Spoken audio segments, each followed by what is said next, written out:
in the end, I conclude, having had regard to all the points that have been raised by the applicant, including the points relating to press statements and media conferences that he has referred to in his affidavit, I conclude that the applicant has failed to meet the test for a reasonable apprehension of bias.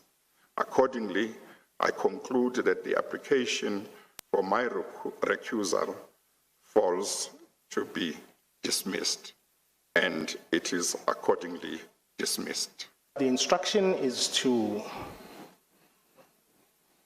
review your decision that you've just made when you finally give us a copy. And we'll take it from there.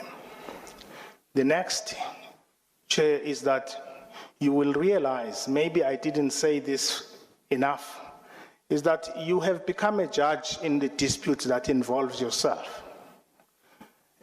In that you determine disputes that arise in matters that include you. And Chair, I know you quoted Arthur Chaskalson, the CJ, but you may have not noted that the issues in Arthur Chaskalson and Louis Late were common cause, and the issues here are not common cause. And for that reason, Chair, we're going to excuse ourselves from this proceeding so that we consider your ruling.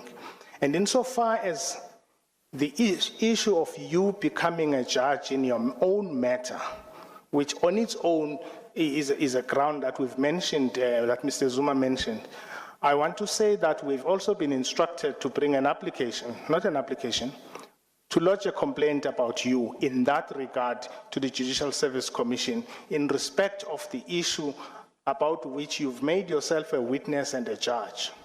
And therefore, Chair, I have no other instruction today or anywhere in the future until we've considered the review, except that we would like to be excused from these proceedings. The summons stands. It is not, with respect to my learned friend, open to the applicant simply to, quote, excuse himself, unquote. The proper application of the law demands that you make a decision about the continuance of proceedings. And in that regard, we have prepared argument. But in the face of a unilateral decision, I'm not sure that it's going to be productive to take up time presenting that argument to you. So perhaps we should take the short adjournment and you can rule. Mr. Zuma has left, I've been told. Mr. Zuma had been issued with a summons to be here from Monday to tomorrow, unless he was excused by me.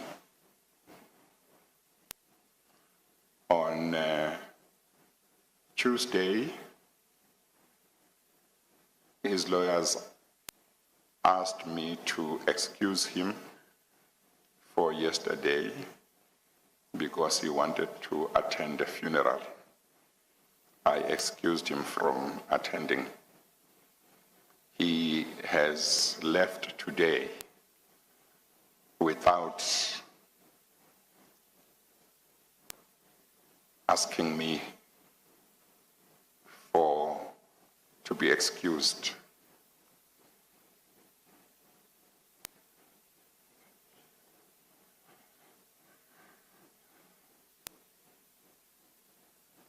This is a serious matter. There is no point for the Commission to sit for the rest of the day because it had convened to deal with his evidence.